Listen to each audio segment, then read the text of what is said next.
Hello, speakers. We are already into week 4, believe it or not. I hope you enjoyed your week with no speech, because that ain't happening again until we're done. But this week you have your process speech to do, and I'm looking forward to those. And I think so far, this is Friday afternoon, I've gone through and approved all of the submissions that I've gotten for topics. I did have to question a couple of topics because they weren't exactly informative speeches. They were more, or they weren't exactly process speeches. They were informative speeches. There is a difference.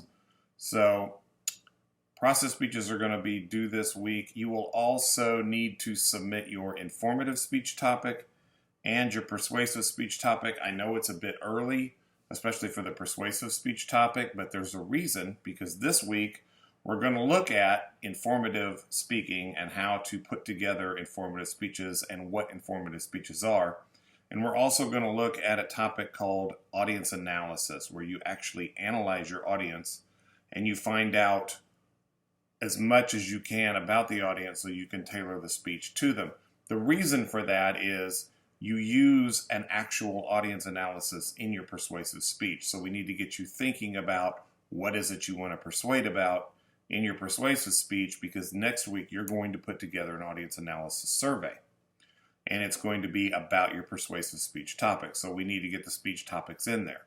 You also will have a discussion where you will go in and pick out a speech that you think is a very good speech, talk a little bit about why that is, and share the link for that in the discussion board for your classmates to view.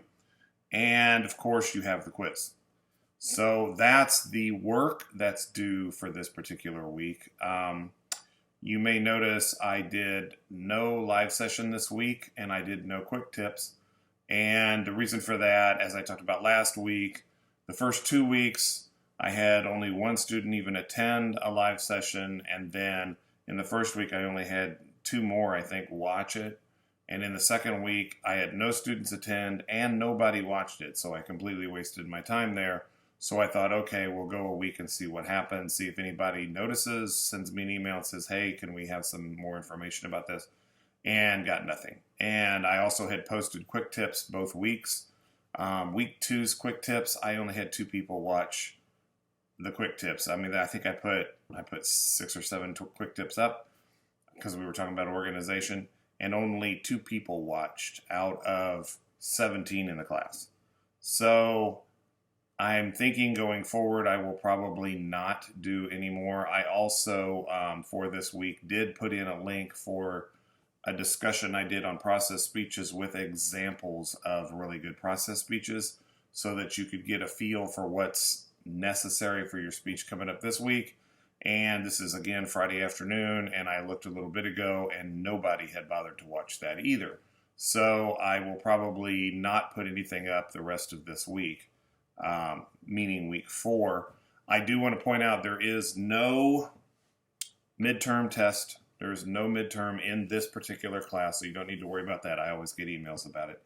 And I've also gotten several emails from students, and it's about the same topic. It's a topic I talked about in the week 1 video. I put it in the week 1 letter as well. It has to do with audiences.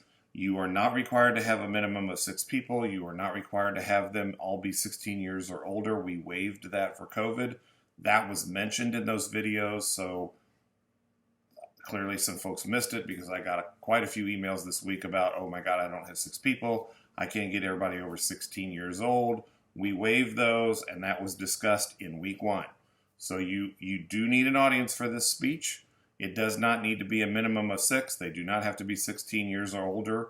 I do have one student who let me know that her dog was going to be one of the members of her audience. She also had some people. You can't have just animals.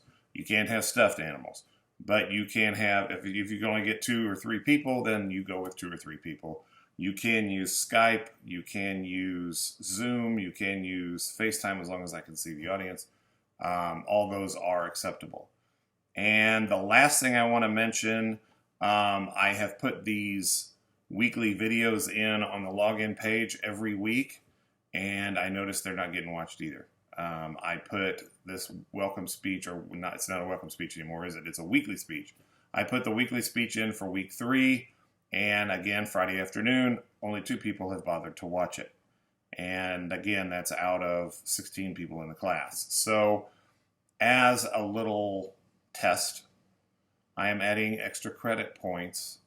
If you have gotten this far in the video, then when you turn in your informative speech topic, whatever it is, today I want to talk about blah, in parentheses, put Rolling Stones in parentheses, and I will know that you watched the entire video and you will get extra credit points for doing so. And I'm pretty sure that there will only be 1 or 2 people that actually get the extra credit points, and then I'll discuss that next week. Do not pass it on to your fellow classmates. I'm going to match the number of people who put Rolling Stones in to the number that I see actually watch the video and make sure that matches up. But you do have an extra credit possibility just for watching the simple video. Other than that, that's it. You can hit me up with an email if you have questions or virtual office hours. And again, I am looking forward to the process speeches. I'll see you later.